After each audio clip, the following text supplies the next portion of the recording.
స్వస్థతశాల ఇది నా యేసు నివసించశాల బెతెస్దా స్వస్థతశాల ఇది నా యేసు నివసించశాల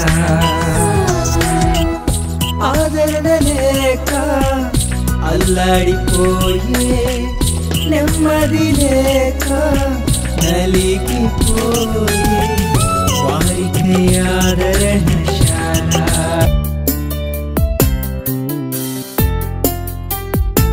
అయ్యగారికి అమ్మగారికి వందనాలు. ఇక్కడ వచ్చిన వారందరికీ వందనాలు. 1 వీక్ అయింది. పాపకు ఒకటే ఫీవర్ వస్తుంది. జ్వరం వస్తే చాలు పాప ఏమీ తినకుండా డల్ అయిపోతుంది. ఎంత ప్రయత్నించినా అసలు ఏమి టిఫిన్ కానీ ఏం కానీ తినకూడదు. కానీ ప్రార్థన చేసి ఏసు రక్తం అంటించి నోట్లో వస్తున్న తర్వాత ఒక 2 days అయింది. బాగా తింటుంది. తండ్రి ఈ బిడ్డకు మంచి ఆరోగ్యం బలము శక్తిని ఇస్తే నీ స్థానంలో నేను సాక్ష్యం ఇస్తానని అనుకున్నాను. ఆ విధంగా బిడ్డ మంచి ఆరోగ్యం ఉంది, బాగా తింటుంది. అందుని బట్టి దేవుడికి వందనాలు. అయ్యగారికి అమ్మగారికి వందనాలు.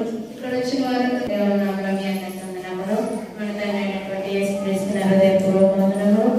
ఇక్కడ ఉన్నటువంటి అయ్యగారికి అమ్మగారికి హృదయపూర్వక వందనములు. నా పేరు మాతమ్మ.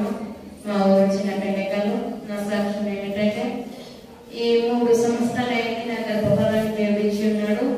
మళ్ళా 3 సంవత్సరాలకి దేవుడు నాకు ఒక మరి గొప్ప యొక్క బహుమతిగా దేవానికి పండుగలో నేను గర్భం ధరిస్తే ఈ సన్నిధిలో సాక్షరాలుగా నిలుచుకో ప్రభు అనుకున్నాను. మరి అదే విధంగా నాకు మంచి గర్భఫలాన్ని దేవుడు దయచేసినాడు. సాక్ష్యం ఏమంటే నాకు పట్టిలు చేతిలో పడిపోయినట్టే పత్తి శకాలు పడిపోయింది కాలేజీ నాకు చూస్తున్నాము. కొత్త పట్టిలు వచ్చే దశ చేసుకొచ్చుకున్నది చిక్కితే నీ శాతం వచ్చి సాధన చెప్పి ప్రార్థన చేస్తాను అనుకున్నాను.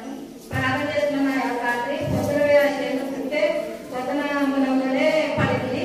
పొద్దున పోయినాకనే చిక్కున్నాయి. అయ్యగారికి అమ్మగారికి వందనాలు. దేవుడు ఏమి కుంటి కానట్ల నేను నా భర్త నా కుమారుడు మామూలుగా కుంటి కానట్ల పని చేసే వాళ్ళము ఎంతో ఆరోగ్యం మాకు ఇచ్చాడు. అమ్మ ప్రార్థన వల్ల ఈ ప్రార్థన వల్ల దేవుని కృప వల్ల మేము క్షేమంగా తిరిగి వచ్చాము. మేము ఇంత ఆరోగ్యము నా భర్త కానీ కాలు చేతులు పడిపోయినాడు. అయినా కానీ ఒక్కనాడు కుంటి లేకుండా మా శరీరం పని చేసినాడు దేవుని కృప వల్ల. నేను మాకు ఇంత దేవుడు కుంటి కుంటే ఒక్కనాడు అదే మాకు ఇది వచ్చేదాన్ని ఇంటికి ఉన్నారు. మేము అస్సలు ఇంటి దగ్గర లేనట్టు మమ్మల్ని దేవుడు నడిపించినాడు. అది దేవుని కృప అనుకొని మమ్మల్ని క్షేమంగా పంపించినాడని మమ్మల్ని ఆరోగ్యం ఇచ్చిన దేవునికి మనం తీసుకోకుండా ఎట్లానే నా భర్త దర్శనం బాగా తీశాడు. ఇదే నా సాక్ష్యము. దేవునికి స్తోత్రము.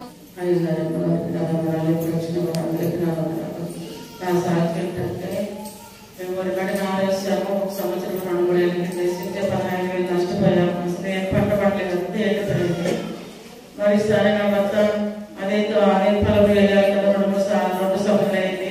కానీ దాని పక్కన ఇంకా కొద్దిగా కొత్త పళ్ళు కట్టి ఆరేసాము. వద్దు పంటదని ఇప్పుడే 15,000 నష్టపోయినాము. మనము సరేసి వద్దు వద్దకు నాను అందరూ వద్దు వద్దన్నాము.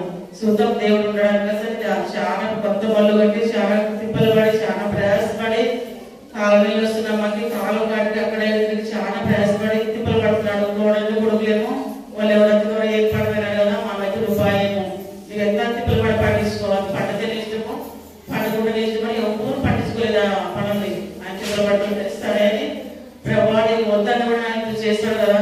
ఆయన చిత్తమైన ఆయన చాలా దగ్గరికి తీసుకెళ్ళి నా భర్త నాలుగు తర్వాత ఆ ఉసుకు కాడగా 10 రోజులు ప్రభావించిన ఒక వాడు ఎంతో ప్రయాసపడుతున్నాడు. అయినా సహాయం చేయండి. మీరు మంచి పంట ఇస్తే నాకు సాక్ష్యం చెప్పి ఒక ప్యాకెట్ ఇస్తాను. తీర్వాలకు చేసుకొని మోసుకున్నాను. ఆ విధంగా నా భర్తకు ఎంతో బలహీనంగా చాలా కాళ్ళు వస్తుంది. రాత్రంతా కాళ్ళు అసలు బాధపడి మరి పద్దరానికి పాకుడా ఒరబడి పడ్డది. అసలు దిగబడి పెట్టి చాలా తిప్పలు పడ్డాడు. దేవుడు మంచి ఆరోగ్యం ఇచ్చాడు. అయ్యగారమ్మ అమ్మ కూడా ప్రార్థన చేసిన అమ్మ ఈ విధంగా ఉండదమ్మా అంటే దేవుడు మంచి పంట తీస్తాడమ్మా అని చెప్పింది. ఆ విధంగా దేవుడు మంచి పంట తీసాడు. 20 ప్యాకెట్లు బియ్యం నొప్పులు వచ్చినవి. అందరి బట్టి దేవుడికి కృతజ్ఞతగా బియ్యం ప్యాకెట్ తెచ్చి అసలు దేవుడు ఇచ్చిన గొప్ప ఆశీర్వాదాలు పంటను బట్టి మా విషయం ప్రార్థించిన అయ్యగారమ్మ గారికి వందనాలు. వచ్చిన వాళ్ళకి